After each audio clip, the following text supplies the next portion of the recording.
Hello aspirants, welcome to Study I Q optionals. आप सभी का स्वागत है हमारे नए चैनल के ऊपर। और आज के वीडियो में let us talk about the branches and the scope of anthropology as a discipline. ठीक है, पेपर वन में आपका जो शुरुआती यूनिट है, इंट्रोडक्टरी यूनिट्स है तीन, 1.1, 1.2, 1.3। वहाँ पर आप देखोगे तो 1.1 और 1.3 के अंदर में स्कोप और ब्रांचेस की बात की गई है। बेसिकली एंथ्रोपोलॉजी के स्कोप को अगर आपको समझना है तो इसके अंदर में किस प्रकार की स्टडीज़ हो रही हैं, है ना, इसका क्या कैसे यूटिलाइजेशन हम एप्लीकेशन कर सकते हैं, क्या सब फील्ड्स हैं, किस तरीके की डेवलपमेंट्स हैं पास्ट कई सारे डेकेड्स, कुछ सेंचुरीज़ के अंदर में, इसको हमें एक्सप्लोर करना होता है। तो आज के टॉपिक में हम इसी की बात करेंगे। आपका 2 यूनिट्स का एक तरीके से कवरेज हो जाएगा। वीडियो को थोड़ा शॉर्ट रखेंगे, 15 मिनट्स के अंदर में will try to understand this idea. ठीक है, चलिए देखिए, फ्रांस बोआ के बारे में आप जानते ही होंगे। फ्रांस बोआ का नाम आपने सुना है, फेमस अमेरिकन एंथ्रोपोलॉजिस्ट। कभी कभी इनको फादर ऑफ मॉडर्न एंथ्रोपोलॉजी कहा जाता है, although that's a debated term, but he is definitely the father of American anthropology without an out of doubt. So इनकी एक 4 फील्ड अप्रोच है। 4 फील्ड अप्रोच आपको देखने को मिलती है। 4 फील्ड अप्रोच कहती है कि if anthropology is seeking to understand human in a holistic manner with a 360-degree approach, we need to explore at least these 4 dimensions to get a comprehensive understanding of the human existence। ठीक है, और वो कौन कौन से areas हैं उन्हीं को आप मेजर ब्रांचेस के तौर पे भी आप देख सकते हो। The first is the physical और द बायोलॉजिकल एंथ्रोपोलॉजी, फिजिकल या फिर बायोलॉजिकल डायमेंशन जो ह्यूमन के एग्जिस्टेंस का है। दूसरा सोशियो कल्चरल डायमेंशन। तीसरा आर्कियोलॉजिकल डायमेंशन। और जो लास्ट है आपका ये है लिंग्विस्टिक डायमेंशन। लिंग्विस्टिक डायमेंशन, ठीक है ना। And these are the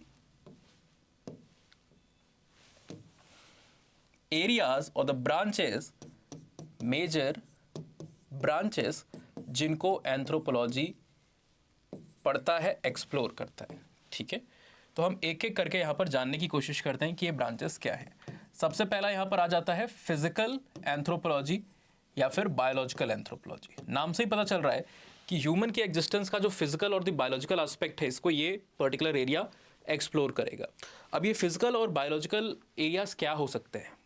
humans are the member of kingdom Animalia, but in this kingdom Animalia there are numerous, like millions of other members also. There are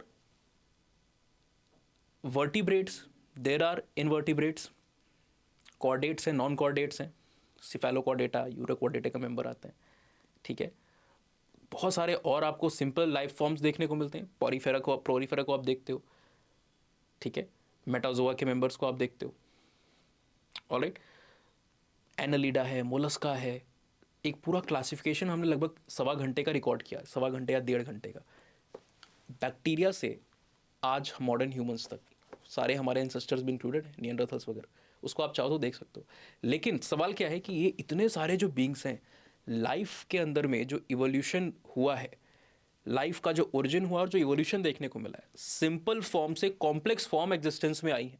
from unicellular to the multi cellular organism, simple body plan to the more concrete and complex body form, ये आई है। और एक किस process के through आई है, उस process को आप इवोल्यूशन कहते हो। Evolution is a process of progression. अब कुछ लोग उसको ग्रेजुअल प्रोग्रेशन मानते हैं, कुछ लोग उसको एक सडन प्रोग्रेशन के तौर पे भी देखते हैं कि पंक्चुएटेड फॉर्म में वो होता रहता है ना, पीक्स बनते हैं। सो इररिस्पेक्टिव ऑफ द पेस और द डायरेक्शन, एक प्रोग्रेशन हुआ है जिसको हम इवोल्यूशन कहते हैं। और इसी इवोल्यूशन को सीख करता है एंथ्रोपोलॉजी पढ़ना, specially in terms of human progression, human का किस तरीके से इवोल्यूशन हुआ। और ये एरिया जो आपका है सबसे पहला, इसको आप इवोल्यूशनरी बायोलॉजी का एरिया कहते हो, है ना। तो यहाँ पर हम ह्यूमन के इवोल्यूशन को पढ़ते हैं और जो अलग अलग इवोल्यूशन से जुड़ी हुई थ्योरीज हैं, इन थ्योरीज को हम डिवाइड कर देते हैं into pre Darwinian phases, pre Darwinian, Darwinian and post Darwinian. Post Darwinian, pre Darwinian के अंदर में क्रूड थ्योरीज थी, जितना पीछे जाओगे उतनी क्रूड थ्योरीज होगी। पेंसपर्मिया आपने सुना होगा, स्पॉन्टेनियस जनरेशन सुना होगा, और पीछे जाओगे तो कॉस्मिक थ्योरी जो है, डिवाइनल थ्योरी जो आपको देखने को मिलेगी, भैया भगवान ने बनाया हुआ है सब कुछ। ऑलराइट, ग्रेजुअली आगे आप बढ़ते हो तो थोड़ी बहुत रेशनैलिटी आती जाती है थ्योरीज के अंदर में, रेशनैलिटी आती जाती है। ठीक है, जैसे क्यूवियर का वर्क आ रहा है, क्यूवियर के कैटास्ट्रॉफिज्म के साथ एग्री नहीं करते थे लायल, जिन्होंने बात की है यूनिफॉर्मिटेरियनिज्म की, है ना। आगे आप देखते हो लेमार्क आएंगे अपने वर्क के साथ, लेमार्किज्म।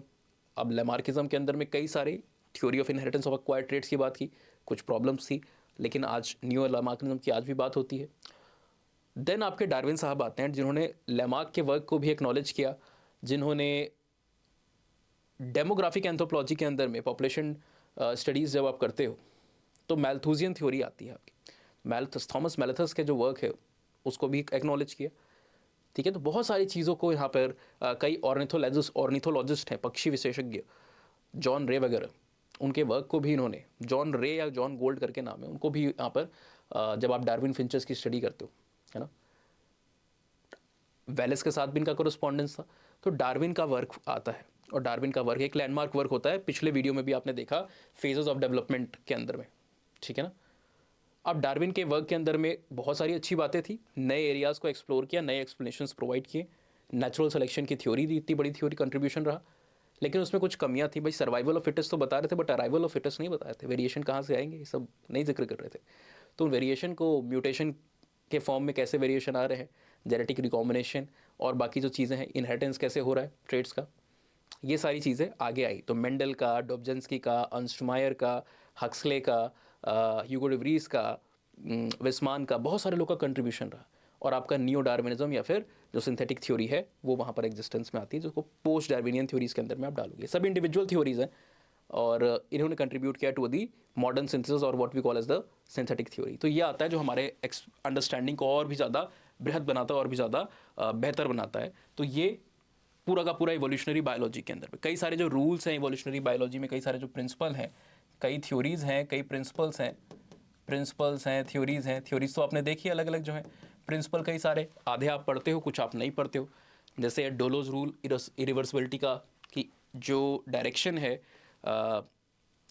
इवोल्यूशन की वो एक तरफा है, रिवर्स में इवोल्यूशन नहीं हो सकता है ना, कि जिस स्टेजेस से आप गुजर के अभी की स्टेज पे आए हो, तो ऐसा नहीं कि आप कल को ऑस्ट्रेलोपिथेकस और ऑस्ट्रेलोपिथेकस से कोई और पुरानी फॉर्म बन जाओगे, जो आज से शायद 65 मिलियन ईयर अगो पहले क्रिटेशियस और पेलियोसीन के जंक्शन पे होता था, जो हमारे कॉमन एक एंसेस्टर, प्राइमेट एंसेस्टर वहाँ था, तो आप उस फॉर्म पे नहीं पहुँच जाओगे।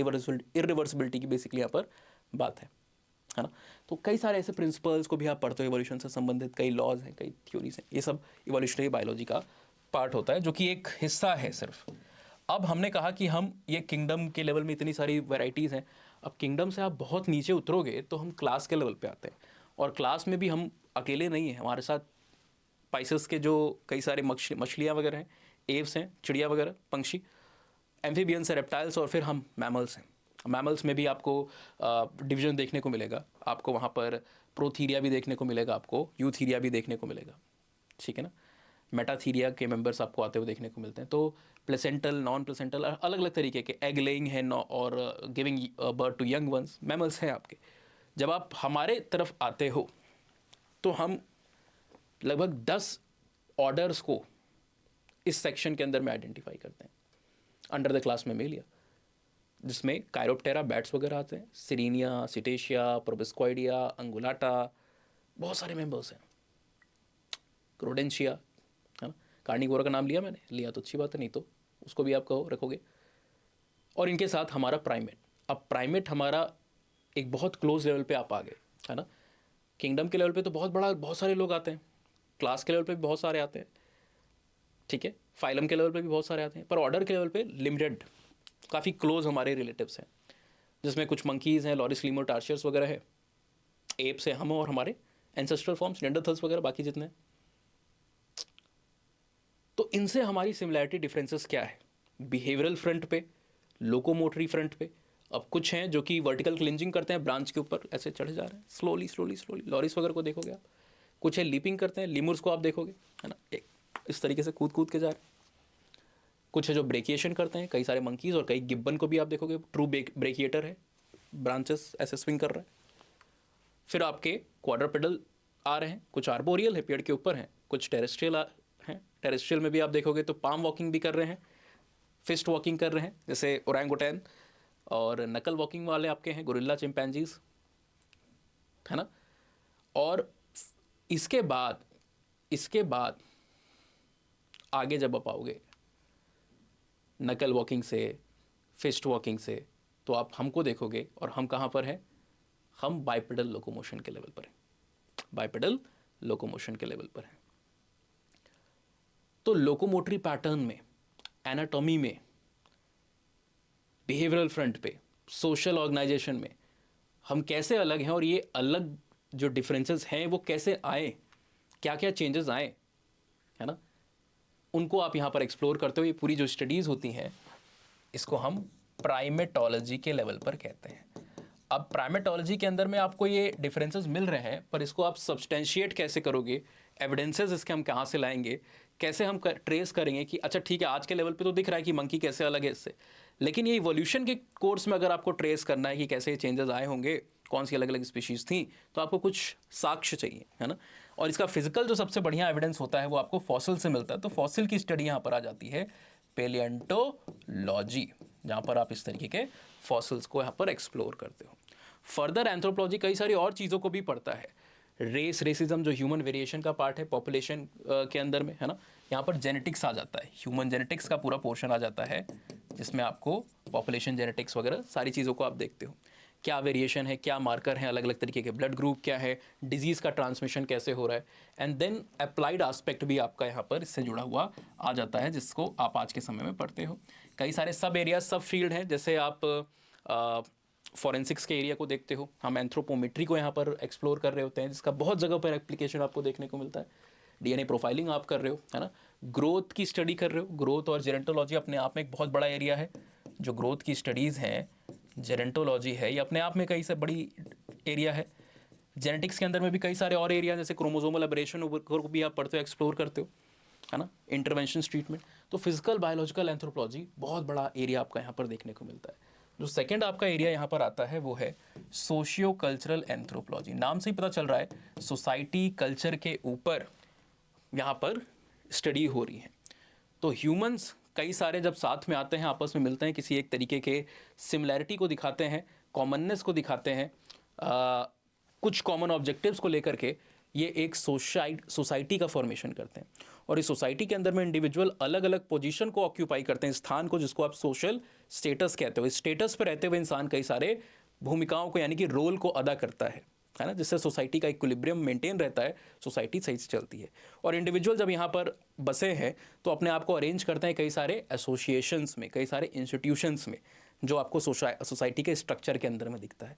इन इंस्टीट्यूशन में मैरिज भी आ जाता है, इन एसोसिएशन इंस्टीट्यूशन में फैमिली भी आ जाता है आपका, है ना।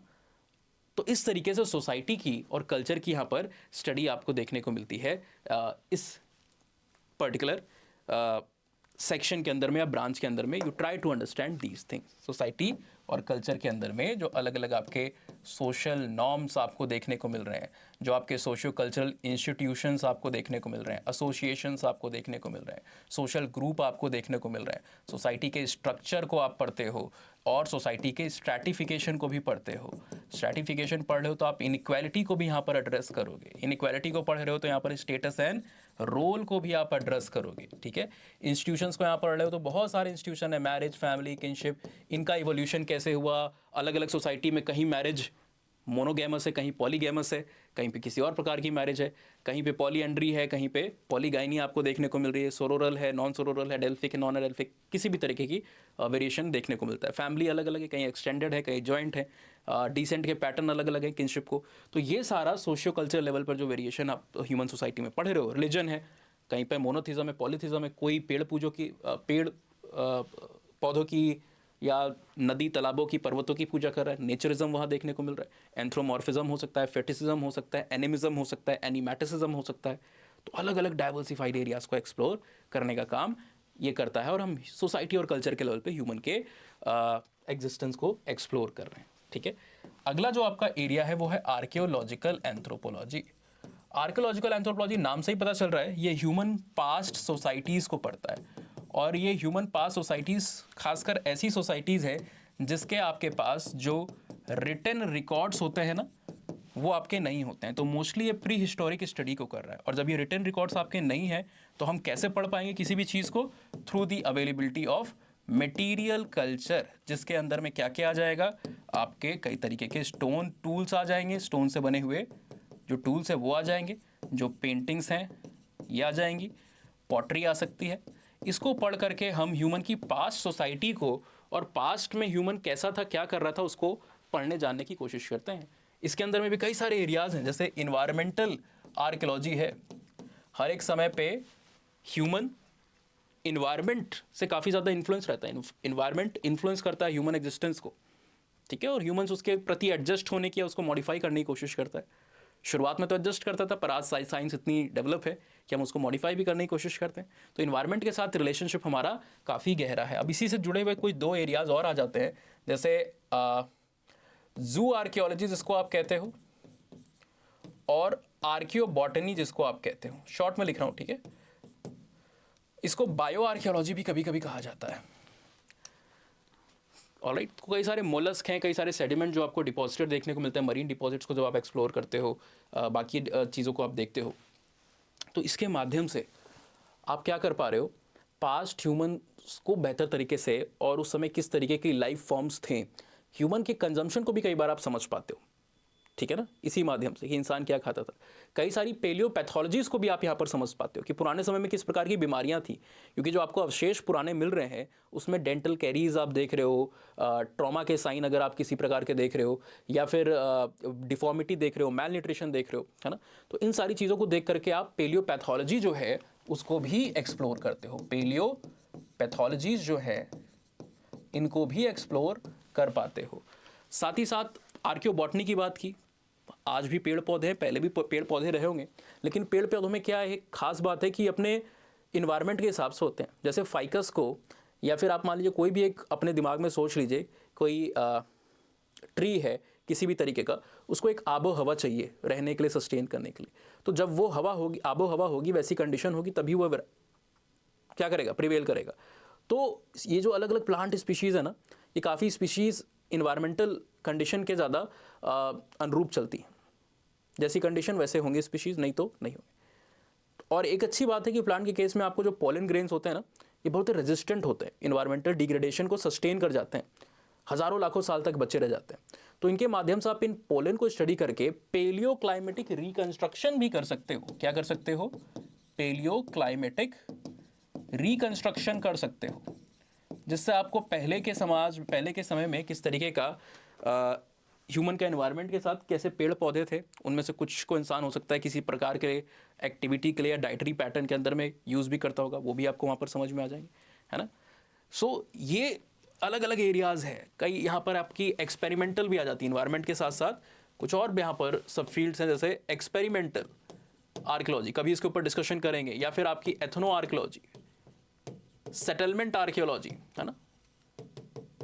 जैसे आप आजकल घर लेते हो, कभी भी घर को लेते हो तो आप कई सारी चीज़ों को सोचते हो, वो आपके सेटलमेंट पैटर्न को डिसाइड करती है कि आप घर ले रहे हो इन्वेस्टमेंट के लिए, तो आप देखते हो कि कहाँ पर प्रोस्पेक्टस से ज़्यादा ग्रोथ के, पर जब आप रहने की सोचते हो तो आप ये प्रोस्पेक्टस ऑफ ग्रोथ नहीं देखते हो, कहाँ पर ग्रोथ डेवलपमेंट पहले से है उसको आप देखते हो कि अच्छा भाई 2-4 किलोमीटर पे बहुत बड़ा मल्टी स्पेशलिटी हॉस्पिटल है, ये बहुत बड़ा एक स्कूल है ना, जहाँ पर बच्चे जा पाएंगे। हेल्थ केयर फैसिलिटी देखा आपने, एजुकेशन को आपने देखा कि हाँ सेफ्टी भी इस एरिया में है, सीसीटीवी है, डेवलप्ड रोड है, पुलिस स्टेशन, फायर स्टेशन, सारी चीज़ें यहाँ पर मौजूद आपको देखने को मिल रही है। कनेक्टिविटी भी बेहतर है, वाटर से लेके वाटर सेफ एरिया, सारी चीज़ें आपको देखने को मिलती है ना। तो ये सब के हिसाब से आप प्लान करते हो। पुराने के ज़माने को ये सारी चीज़ें तो नहीं देखनी पड़ती थी कि रियल इस्टेट का भाव क्या है, कैसे लोग हैं, सोसाइटी कैसी है, बट हाँ उसको भी कुछ चीज़ों को देखना पड़ता था कि रिसोर्सेज कितनी दूरी पे है, हम जिससे स्टोन टूल बनाएंगे उसको बनाने के लिए जो हमें मटेरियल चाहिए, रॉ मटेरियल, वो कितनी दूर मिलेगा, तो क्वेरी साइट कहाँ पर है, कितनी दूरी पर है, क्वेरी साइट के से आप ये रॉ मटेरियल को लिए फिर आप फिनिशिंग करोगे तो उसके लिए फैक्ट्री साइट चाहिए, वो फैक्ट्री साइट कहाँ पर है, कितनी दूरी पर है। अब इनसे आप जब टूल को बना लोगे तो आप उससे क्या करोगे, शिकार करोगे, है ना। किल साइट्स और देन आपका जो कोर एरिया सेटलमेंट एरिया है वो कहाँ पे है, वाटर की अवेलेबिलिटी कहाँ पर है। तो इन सब के हिसाब से इंसान स्ट्रैटेजीज को प्लान करता था। सेटलमेंट एरिया इसी तरीके से आपका होता था। तो हम सेटलमेंट आर्कियोलॉजी के अंदर में ह्यूमन के सेटलमेंट से रिलेटेड बिहेवियर जो है, प्रैक्टिस जो एक्टिविटीज़ उसकी थी पास्ट में, उसको समझने की यहाँ पर कोशिश कर रहे होते हैं। तो ये आपका इसके अंदर में आता है। और इन सारी चीज़ों को कई बार जानने के लिए हमें कई प्रकार की जो डेटिंग टेक्निक्स हैं, मेथड्स हैं, डेटिंग टेक्निक्स या मेथड है, इनका सहारा लेना पड़ता है। कई सारी डेटिंग टेक्निक्स एंड मेथड्स हैं, रिलेटिव होती हैं, एब्सोल्यूट होती हैं, है ना।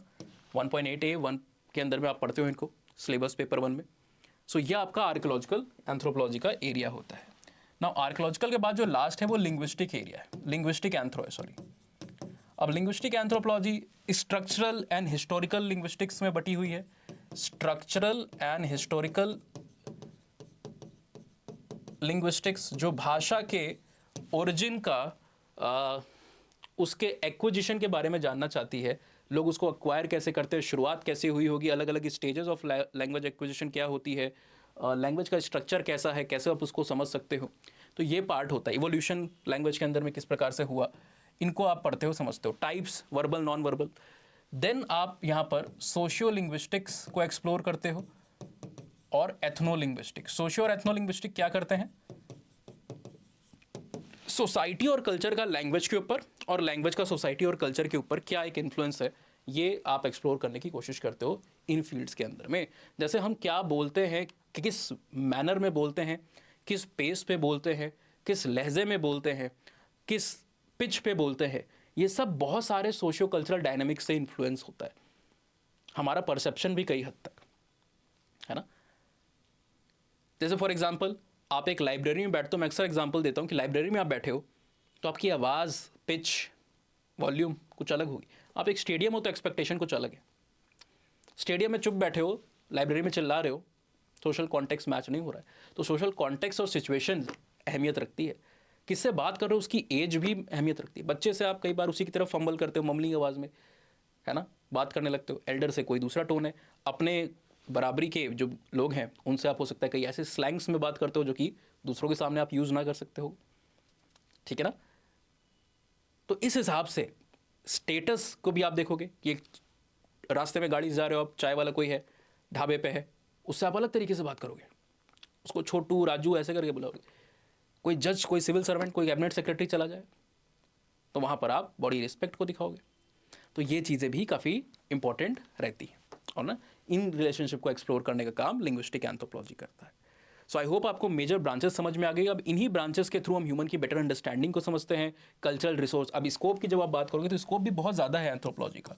अब यहाँ पर तो टाइम हो गया है लगभग, लेकिन ब्रीफ में आपको मैं कुछ बता देता हूँ। जैसे कल्चरल रिसोर्स मैनेजमेंट के अंदर में, कल्चरल रिसोर्स मैनेजमेंट के अंदर में एंथ्रो का रोल है। पब्लिक पॉलिसी के अंदर में आपको एंथ्रोपोलॉजी का रोल देखने को मिल जाता है, ठीक है। वेरिएशन या ह्यूमन ग्रोथ के जो फैक्टर हैं, जो डिजीज़ेज़ हैं कई प्रकार की, है ना, उनको आप बेहतर तरीके से समझ सकते हो। पॉलिसी मेकिंग, पब्लिक पॉलिसी हो गया। अपार्ट फ्रॉम दैट एडवोकेसी के अंदर में एंथ्रोपोलॉजी का रोल है। तो बहुत तरीके के रोल एंथ्रोपोलॉजी के होते हैं जो उसके स्कोप को वहाँ पर डिमॉन्स्ट्रेट करते हैं। तो आई होप आपको एक अंडरस्टैंडिंग मिल गई होगी स्लाइट वे में कि क्या है एंथ्रोपोलॉजी और उसका branches, fields, areas of study और स्कोप क्या है। डिटेल में हम इनके बारे में बात करते हैं अपने बैचेस के अंदर में। इफ़ यू आर इंटरेस्टेड, हमारे जो करंट बैचेस हैं ये 28 नवंबर को क्लोज़ हो रहे हैं। यहाँ पर आपको लाइव क्लास मिलती है, लाइव क्लास के साथ रिकॉर्डेड लेक्चर्स जो कि 1.5 साल की वैलिडिटी होती है। क्योंकि कंटेंट तो आप डाउनलोड कर लोगे, प्रिंट करा लोगे, लेकिन वीडियो तो प्रिंट नहीं होते हैं, डाउनलोड नहीं होता है। तो अगर आपका बीच में पढ़ाई किसी वजह से रुकी तो ऐसा नहीं है कि आपको वापस से पैसे वहाँ पर देने पड़े, फ़ी पे करनी पड़े। 1.5 साल तक होते हैं, यानी कि जितने समय में आप 4-5 बार अपने सिलेबस को ख़त्म कर सकते हो बड़े आराम से। तो 1.5 साल की वैलिडिटी है और टेस्ट पेपर हैं, जो कि 2-4 नहीं, पूरे 12 पेपर हैं, 8 सेक्शनल, 4 फुल लेंथ, जिनके मॉडल आंसर्स मिलते हैं। मैं खुद वीडियो में डिस्कशन करता हूँ एक एक क्वेश्चन का, और प्रॉपर इवैल्यूएशन होता है जिसको 2 साल, 3 साल, 4 साल, 5 साल जो एंथ्रोपोलॉजी ऑप्शनल के साथ जुड़े हुए हैं यूपीएससी में, किसी ने 2 बार मेंस लिखा है, किसी ने 3 बार लिखा हुआ है, किसी के 304 नंबर है, किसी के 297 नंबर है, किसी के 266 है, किसी के 244 है। ऐसे कैंडिडेट्स वहाँ पर जुड़े हुए हैं। मेरी भी गाइडेंस रहती है जिसमें आपकी आंसर शीट प्रॉपरली रिमार्क्स के साथ इवैल्यूएट होती है।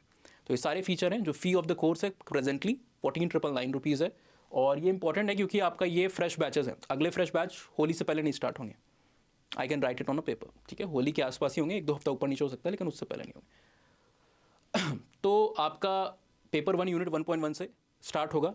एक यूनिट हमारी हो चुकी है, जो अभी हम पढ़ रहे हैं वो लगभग हो चुका है, और 28 तक मोस्टली हम फुल फ्लो में लेक्चर को स्टार्ट कर देंगे, क्योंकि 28 को ही हमारा बैच क्लोजिंग है। तो अगर आप एडमिशन लेने की सोच रहे हो कि आपको, क्योंकि पढ़ाई तो सेल्फ स्टडी से होती है, लेकिन उससे आप पेपर नहीं लिख सकते हो। पढ़ाई करना और पेपर लिखना इज़ 2 डिफरेंट थिंग। आंसर कैसे लिखे जाते हैं, क्वेश्चन कैसे पूछे जाते हैं, डिमांड को कैसे समझते हैं, स्ट्रक्चरेशन कैसे करना होता है, क्या ज़रूरी है क्या गैर ज़रूरी है, कितना लिमिटेड पढ़ना है, कहाँ से पढ़ना है, नोट्स कैसे बनाने, कई सारी चीज़ें होती हैं, है ना। जैसे कि हिस्ट्री आपको बोला जाए, आपको बिपिन चंद्रा, शेखर बंदोपाध्याय, सुमित सरकार, ये सारी किताबें दे दी जाए और इनको आप page to page, word to word आपको याद हो जाए फिंगर टिप्स पे, पर उससे ज़रूरी नहीं कि आप जब पेपर करने जाओगे तो आपको एक क्वेश्चन नहीं समझ में आएगा कि अरे ये क्या है। तो दैट इज़ वाई पढ़ना अलग बात होती है, डिमांड के हिसाब से पढ़ना अलग बात होती है। तो इफ़ यू आर इंटरेस्टेड, 28 नवंबर से पहले, 28 के आसपास आप एडमिशन ले सकते हो। 14,999 प्राइस है, लेकिन ये प्राइस कब मिलता है, जब यूएस लाइफ का कोड आप एडमिशन लेते समय यूज़ करते हो। कोई भी डाउट है एडमिशन को लेकर के या एंथ्रोपोलॉजी एज एन ऑप्शन को लेकर के, ऑप्शन संबंधित सभी डाउट्स के लिए, माइंड इट, ऑप्शन संबंधित कोई भी डाउट हो, सिलेक्शन, एनरोलमेंट, डिस्काउंट या कुछ भी और, उसके लिए आप मुझे मेरी इंस्टाग्राम आईडी या फिर मेरी ईमेल आईडी पे रीच आउट कर सकते हो, दोनों में से कहीं पे भी। अगर आप न्यू स्टूडेंट हो तो हमेशा स्टडी IQ के हर एक कोर्स पे, चाहे P2I हो, चाहे SIP हो, NCERT हो, चाहे ऑप्शनल हो, ये कोड आप लगाते हो मैक्सिमम डिस्काउंट और मेरी गाइडेंस के लिए। लेकिन अगर आप पहले से स्टडी IQ के स्टूडेंट रह चुके हो, प्रेजेंटली हो या फिर रह चुके हो, ओल्ड स्टूडेंट हो मतलब, तो आप एक्स्ट्रा डिस्काउंट कोड मुझसे मांग सकते हो। इन्हीं आईडीज़ पे मुझे मैसेज कीजिए, ईमेल पे या फिर इंस्टा पे, और अपना रजिस्टर मोबाइल नंबर और पूरा नाम मुझे बता दीजिएगा, ठीक है। PYQs पिछले 10-11 साल के paper wise, unit wise, section wise देखने के लिए हर एक एंथ्रोपोलॉजी डिकोड बाय उत्कर्ष सिंह टेलीग्राम पे जाइए, और यहाँ पर आपको कई सारे नोट्स और डॉक्यूमेंट भी मिल जाते हैं। Hopefully so all in the batches, otherwise in the next video. कोई भी डाउट हो तो मेरी आईडीज़ पे मुझे रीच आउट कीजिए। Goodbye, take care, have a very nice day.